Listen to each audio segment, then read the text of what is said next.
Matt Cruz, we appreciate your contribution so much.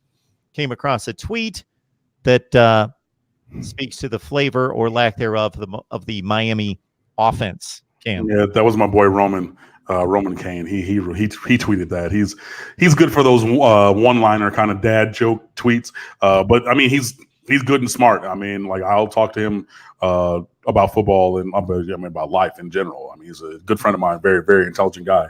But yeah, he said, Enos's offense is not vanilla. It's just the wrong flavor. At times, yeah. And it just is, it is what it is, and I give Enos credit for trying some things, even against Virginia.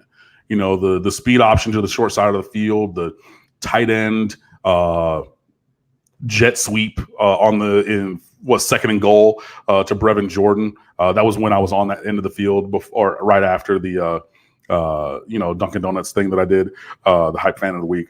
A couple other things, like he's tried to add in some new flavors, some different wrinkles. They haven't always worked, but I mean, I appreciate the effort in endeavoring to try new things. But I guess we just got to go back to the drawing board and continue to figure out which things are actually going to be beneficial and successful for the offense moving forward. We have yet to talk about Georgia Tech. They certainly are not a factor in the ACC right now. They are playing better as of late. Certainly, Jeff Collins has a decent reputation for building football programs and has been capable in other stops. At the same time, Georgia Tech, this is all about Miami in regards to this game. It reminds me of a conversation I had earlier this week with somebody in Alabama prep against Tennessee, that it seems like the better the team you're facing, the more about the rhetoric leading into the game obviously is about the opponent rather than just let's take care of business and we'll be fine if we play up to snuff. A number of people commented in the live chat just about basically, well, we're going to win this game and move on. Well, let's not get full of ourselves in regards to, yes, you are much better than Georgia Tech, but you got to show up and play. We're much better than Virginia Tech. We're much better than North Carolina. Lost to those teams, so you cannot go out there and, again, just be smelling yourselves, reading your press clippings, looking at your recruiting rankings and everything and whatnot. You got to go out there and you got to earn it.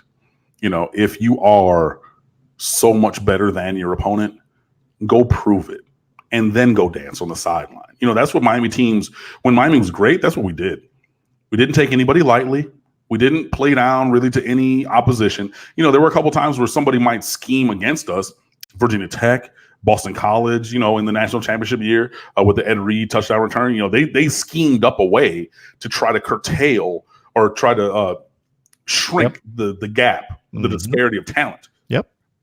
But all those games, all these dudes who you all know are legends of the game in college and the pros, a lot of these guys are going to be Hall of Famers. They went out there, handled business for 2.5, 3 quarters, then went to the sideline and had a party while the third and fourth string went out there and did the same thing.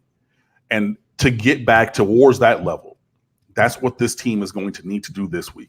There is no reason on God's green earth for Georgia Tech to be within 2-3 touchdowns of Miami. Not this year. Not with the way that where the programs are, the talent, the scheme. There's no reason for that. So Miami, it is incumbent upon us to go out there and prove it by breaking tackles, by making plays, by scheming up and executing what is out there, taking advantage of the advantages that will be there, because there should be many, because we are a bigger, better, faster, stronger team, to go out there and put those points on the board. And that's how you earn that kind of a thing. But on Wednesday night right now, no. Again, I say it all the time. You've heard me say this so many times. You've been watching these. Respect all opponents, but fear none. And it's not even that we should fear or not fear them. We should not take them lightly. We should not overlook any. So we respect this opponent. We prepare like it's Florida State, Florida, Clemson, national championship game, whatever you want to call it. You prepare that way every week. You go out and you play to that level. And that's when you'll be demonstrating that you are a good Hurricanes team and a team worthy of that kind of conversation moving forward. So Hurricane Logan, we don't have a whole lot of time, but I want to pay respect and recognition to a number of people here. Hurricane Logan with a number of comments, nothing in particular that needed to be passed on in regards to questions, just providing his support and encouragement. So we appreciate that. Hurricane Logan. Also, J Love T again, I guarantee 9-3 Nikosi will win out. And please remind people Nikosi is only a redshirt sophomore. People act like he is a senior. Yeah, I mean, Nkosi has been around for 3 years, obviously, as a redshirt sophomore. I hope that you are right, that, Miami wins out and goes 9-3. Manny Diaz continues to say that Jaron Williams is the guy, regardless of what happens. I don't agree with that because people lose jobs to injury all of the time. And, I think that this is a great game, or could be a great game, for Nkosi to come out and really put his foot down towards continuing to be QB1 for this team, but we'll see what happens. I respect that approach to a certain extent, that you can't lose your job due to injury. But let's say you're the starting quarterback or starting position player in whatever role, and you are playing at a 6 level, if we could grade from 1 to 10.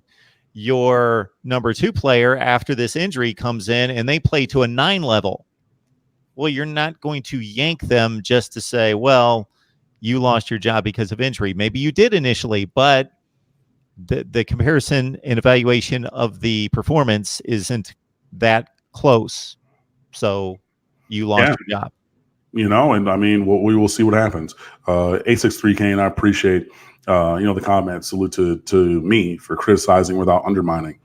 I try to be fair, even, when I'm critical of people and things. And speaking of which, again, this is like the second or third week in a row, I'm going to say this in a positive way. After Amari Carter got bounced for that bogus targeting call, Robert Knowles came in and played well.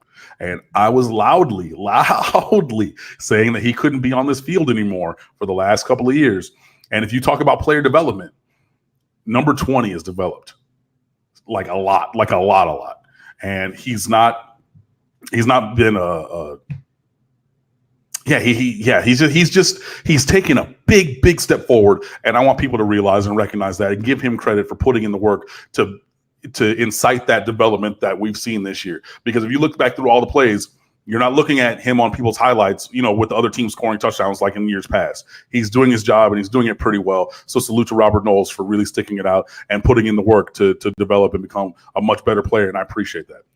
I only have 2 quick things to say, then I'll turn it over to Cam to close it out because we are running a little bit long, but I think that these are important. First of all, I mentioned this site last week, MiamiMoneyball.com. It's basically a fantasy site that focuses on Florida teams, Miami in particular. So that's your site, MiamiMoneyball.com. You make your selections on certain statistical categories, 12 stat categories, Georgia Tech, Miami. You can win prizes and all sorts of good stuff right there. So I encourage you to check that out. And also, just basically, I see it with the number of people that contribute in the super chat. And if you're unable to, that is certainly not any kind of requirement at all. We appreciate just you watching, liking the videos, doing all those good things. But for those people that contribute a few bucks, I just thank you so much. And I know Cam does as well. And just kind of catch the vision of what we're trying to do here and trying to build. Just catch the vision and just imagine if you take the 300 plus that were online tonight, and that will be expanded out to about 4,000 that eventually watch the video, and you talk about 1 or 2 people or one or the collection of people contribute to a small degree, then we could do so much here. You just can't imagine. Cam, take it away. Yeah, man. So appreciate everybody watching. I'm just going to keep it real quick. I am the managing editor of stateoftheu.com. So we're there 24/7, 365 talking about Miami Hurricane sports. Mainly football and basketball, but we're trying to get baseball and women's basketball because they're going to be a really good team and other sports also covered. So stateoftheu.com is where you can find us on Instagram, Twitter, and Facebook. We are at The State of the U. My personal Twitter account is at Underwood Sports. Come on over, come on to the website, come fan with us. Let's have a good time.